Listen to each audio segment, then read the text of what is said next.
Hello दोस्तों, नमस्कार। अभी हम लोग पढ़ रहे हैं डाइजेस्टिव सिस्टम में। क्या पढ़ रहे हैं तो उसमें हम लोग पढ़ रहे हैं आहार नाल की शुरुआत हमारे मुख से होती है, जिसमें हमने मुख और दांत के बारे में पढ़ लिया है। तो सबसे पहले देखते हैं कहाँ हम लोग पढ़ रहे थे। तो हम लोग पढ़े हैं मुख के बारे में। मुख में हम लोगों ने क्या क्या पढ़ लिया। तो सबसे पहले हमने पढ़ लिया दांत के बारे में। दांत क्या करते हैं तो ये भोजन को चबाने में मदद करते हैं। भोजन को छोटे टुकड़ों में तोड़ते हैं, छोटे टुकड़ों में तोड़ते हैं।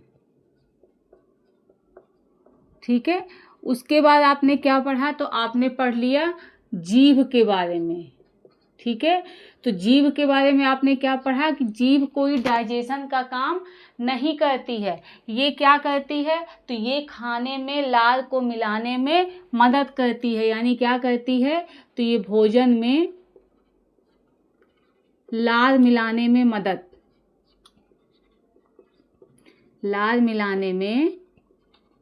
मदद करती है। ठीक है। बाकी डाइजेशन में इसका और कोई काम नहीं है। तीसरा क्या था? तीसरा था आपका लारी ग्रंथियां। तो अब आज हमको क्या पढ़ना है तो हमको पढ़ना है इस लारी ग्रंथियों के बारे में। यानी क्या पढ़ना है तो हमें पढ़ना है सलाइवरी ग्लैंड्स के बारे में। सलाइवरी ग्लैंड्स मतलब लारी ग्रंथियां। ये क्या बनाती हैं तो ये हमारे लिए लार बनाती हैं। ये क्या बनाती हैं तो ये लार बनाती हैं। ठीक है। यानी ये हमारे लिए लार या सलाइवा बनाती हैं। तो ये लारी ग्रंथियां हमारे मुख में कितनी पाई जाती हैं तो ये पाई जाती हैं 3 जोड़ी। या संख्या में कितनी होती हैं तो संख्या में ये 6 पाई जाती हैं। यानी ये देखिए, ये जो ग्रंथियां हैं ये हमारे मुख में 3 जोड़ी पाई जाती हैं और 3 प्रकार की पाई जाती है। ये क्या होती हैं तो ये 3 जोड़ी पाई जाती हैं और ये 3 प्रकार की होती हैं। सबसे पहले आपकी होती है पैरोटिड सलाइवरी ग्लैंड। दूसरी होती है आपकी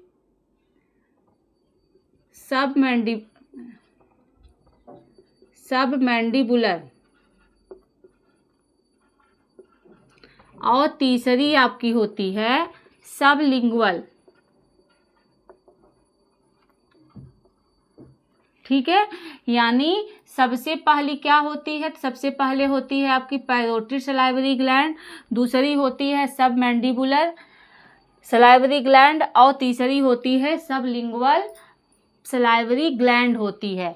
ये कहाँ होती है तो ये होती है ये जो हमारे कान के पास, यानी हमारे गाल और कान के यहाँ पे पाई जाती हैं। कौन सी ग्लैंड तो पैरोटिड ग्लैंड। ये कहाँ पाई जाती है तो ये हमारे कान के पास पाई जाती है।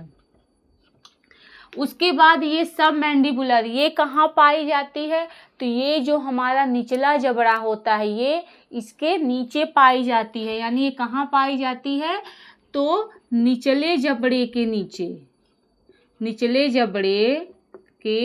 नीचे पाई जाती है। और सबलिंगुअल कहाँ पाई जाती है तो सबलिंगुअल हमारी ये जो जीभ होती है, जीभ के नीचे यानी यहाँ पर पाई जाती है। यानी सबलिंगुअल कहाँ पाई जाती है तो जीभ के नीचे पाई जाती है। इन तीनों ग्रंथियों का काम क्या है तो इनका काम है लार बनाना। ये क्या होती हैं तो ये सबसे बड़ी ग्रंथि होती है। ये क्या होती है? लार्जेस्ट, सबसे बड़ी ग्रंथि होती है, लार्जेस्ट ग्लैंड। ठीक है। ये क्या होती है? सबमैंडिबुलर, तो ये तो मीडियम हो गई। और सबलिंगुअल क्या होती है तो ये सबसे छोटी होती है, स्मॉलेस्ट। ठीक है, यानी सबसे बड़ी ग्रंथि कौन सी हो गई, तो आपकी पैरोटिड सलाइवरी ग्लैंड हो गई, और सबसे छोटी कौन सी हो गई, तो सबलिंगुअल हो गई। और ये सब मैंडिबुलर जो होती है ये क्या है, इन दोनों के बीच की हो गई। लेकिन अगर लार की बात की जाए तो सबसे ज़्यादा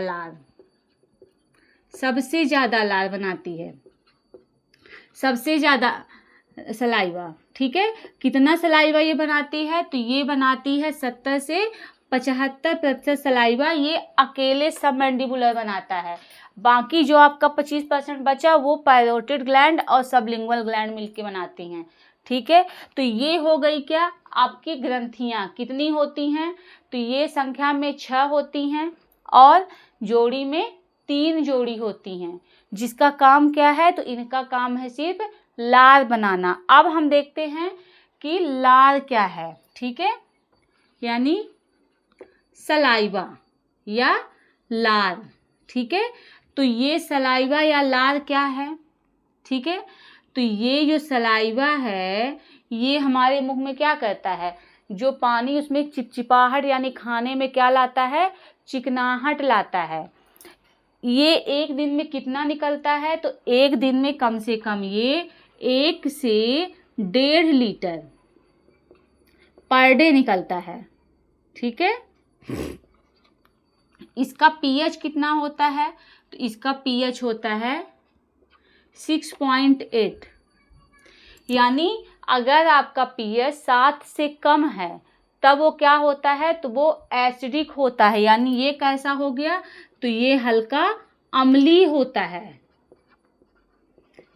और अगर 7 से ज़्यादा किसी भी चीज़ का पीएच होता है, 7 से ज़्यादा और 14 से कम, तो उसे क्षारीय कहा जाता है। ठीक है, तो ये सलाइवा यानी ये जो लार होता है, तो ये लार में क्या होते हैं, इसमें पाए जाते हैं एंजाइम्स। इसमें और क्या पाया जाता है, तो इसमें पाया जाता है पानी, जल कितना पाया जाता है, तो अप्रॉक्स आपका 95 से 99% क्या पाया जाता है, तो इसमें जल पाया जाता है। और बाकी जो बचा भाग है उसमें क्या क्या पाया जाता है, तो इसमें पाया जाता है आपके आयंस में जैसे हो गए आपके sodium, potassium, bicarbonates, chlorine, etcetera. ठीक है, उसके बाद और इसमें क्या पाया जाता है, तो इसमें पाया जाता है म्यूकस। ठीक है, म्यूकस का काम क्या है, तो म्यूकस में क्या होता है, चिपचिपापन लाता है।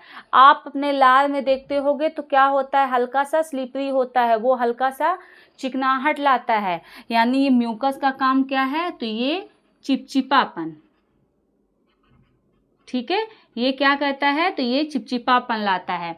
उसके बाद इसमें 2 एंजाइम्स भी पाए जाते हैं। ठीक है, इसमें क्या होते हैं, तो इसमें 2 एंजाइम्स पाए जाते हैं।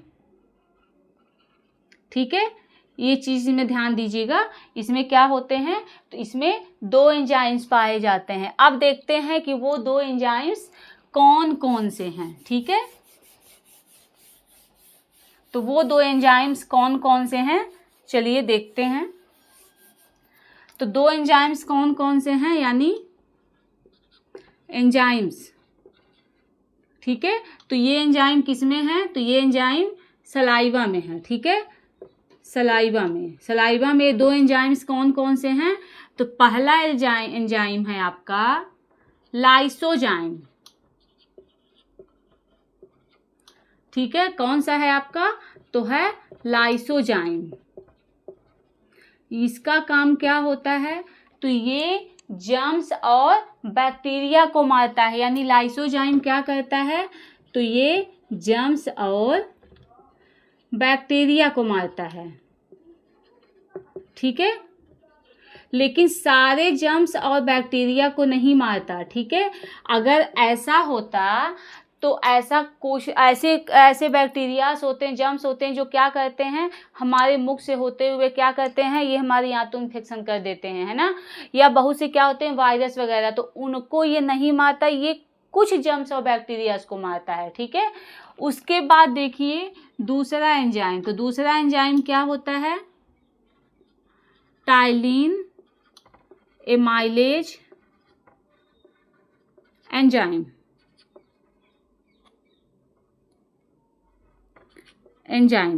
ठीक है, या इसी को आप कह सकते हो सलाइवरी एमाइलेज,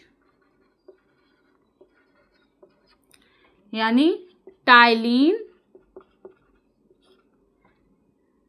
एमाइलेज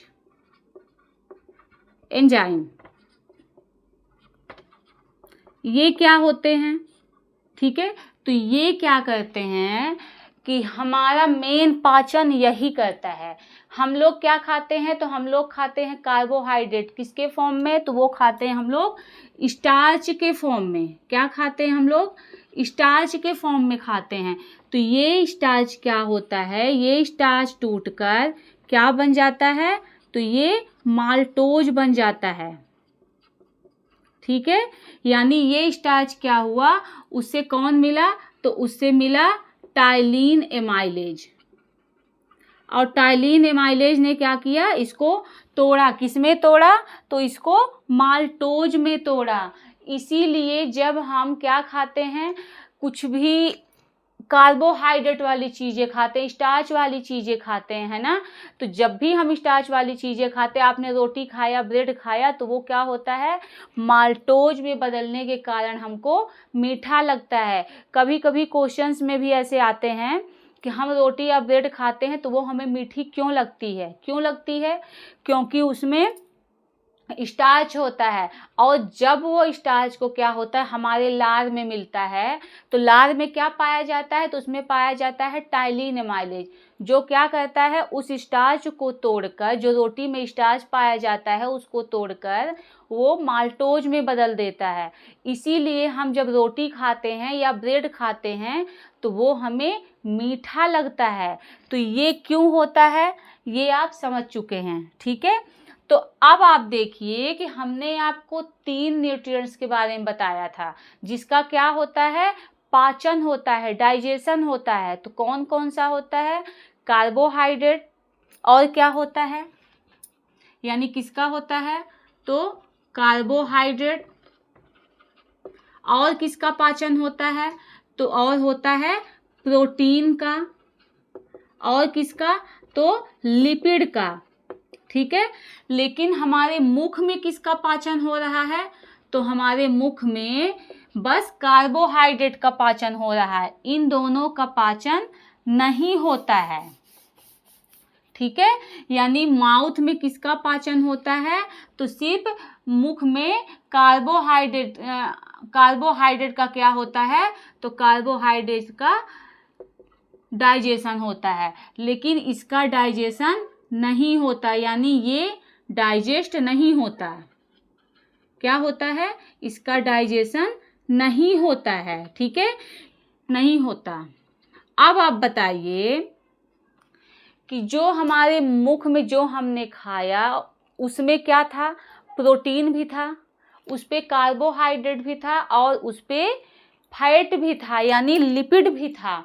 तो उसमें से क्या हुआ, हमारे मुंह में निकला लार, लार ने क्या किया, जो उसमें कार्बोहाइड्रेट था स्टार्च के फॉर्म में, उसको तोड़ दिया उसने, यानी उसको क्या किया, आंशिक रूप से पचा दिया। इसने क्या किया, इसको पार्शियल रूप से क्या किया, पचा दिया, पार्शियल रूप से क्या किया, इसको डाइजेस्ट कर दिया, ठीक है। यानी क्या किया, इसको आंशिक रूप से पचाया, ठीक है। लेकिन बाकी आपके जो प्रोटीन था और लिपिड था, इसका पाचन बिल्कुल भी नहीं हुआ। तो जो हमारा खाना है वो कैसा खाना हो गया, वो डाइजेस्टेड और अनडाइजेस्टेड, यानी उसमें क्या हो गए, तो उसमें डाइजेस्टेड भी हो गए, डाइजेस्टेड फूड भी मिक्स हो गया, और क्या हो गया, तो और अनडाइजेस्टेड भी हो गया। तब क्या हुआ, यानी जो हमने खाया था वो कैसा हो गया, उस खाने को कहा गया बोलस। उस खाने को क्या कहा गया, तो उस खाने को कहा गया बोलस। क्यों कहा गया बोलस, क्योंकि हमने जो खाया था, जो हमने खाना खाया लार के साथ मिक्स हो गया, लेकिन वो लार के साथ मिक्स होने पे क्या बन गया, एक गोला जैसा बन गया, ठीक है, क्योंकि जीभ ने उसको घुमा घुमा के एक गोला जैसे बनाया। लेकिन उस गोले में क्या है, उस गोले को डाइजेस्टेड फूड और अनडाइजेस्टेड फूड दोनों है उसमें, इसलिए उसको क्या कहा गया, तो उसको बोलस कहा गया, ठीक है। अब ये हो गया हमारा माउथ का कंप्लीट, है ना। अब माउथ के बाद वो खाना हमारे जाएगा फूड पाइप में। किस में जाएगा, तो वो खाना जाएगा फूड पाइप में।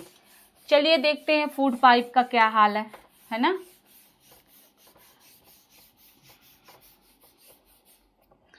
तो खाने का क्या हुआ, हमने क्या किया कि ये मान लीजिए हो गया हमारा माउथ, ये क्या हो गया, माउथ हो गया।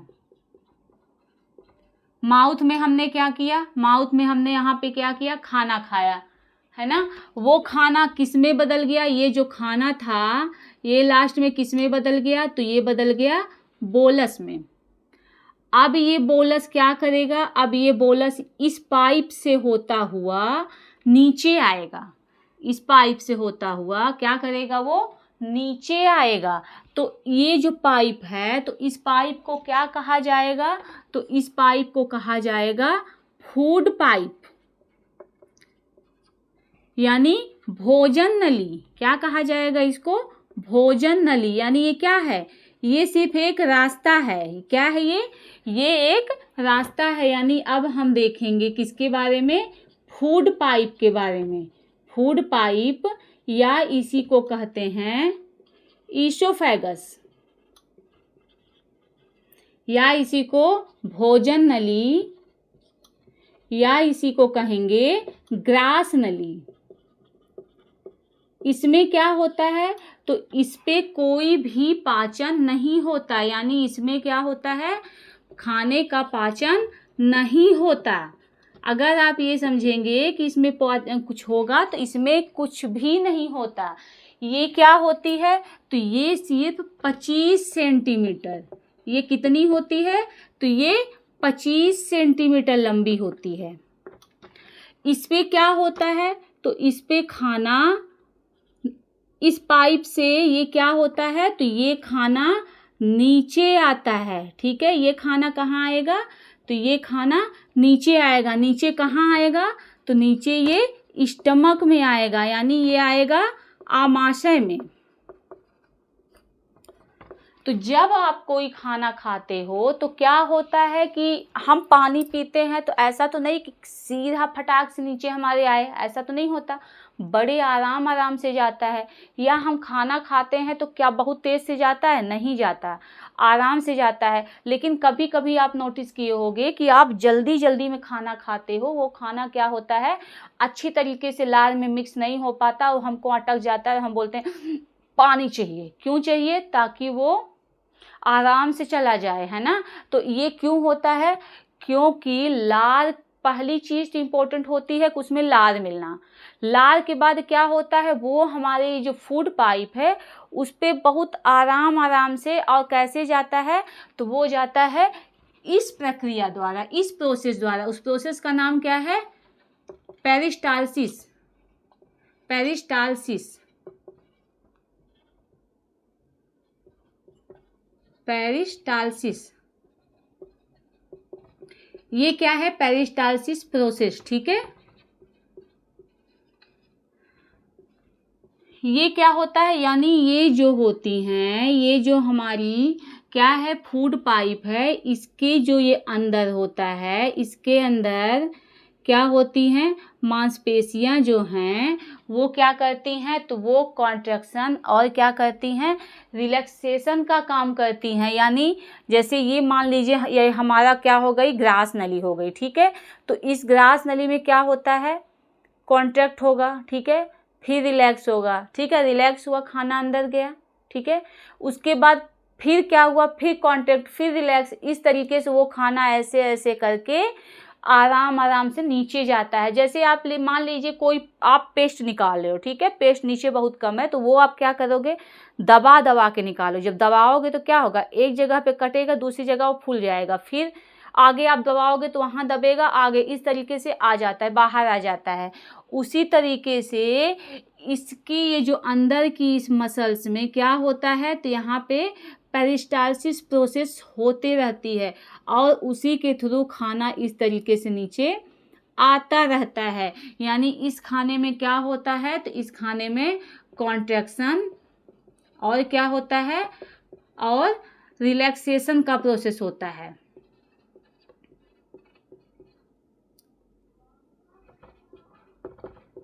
ठीक है, यानी जब भी आप इसमें क्या होता है, खाना जाता है तो वो हमेशा पेरिस्टालसिस प्रोसेस के द्वारा जाता है।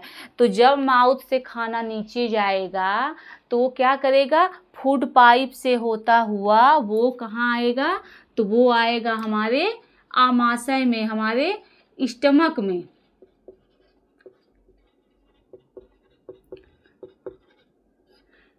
ठीक है, तो आगे अब हम अगले क्लास में पढ़ेंगे किसके बारे में, तो हम पढ़ेंगे आमाशय के बारे में।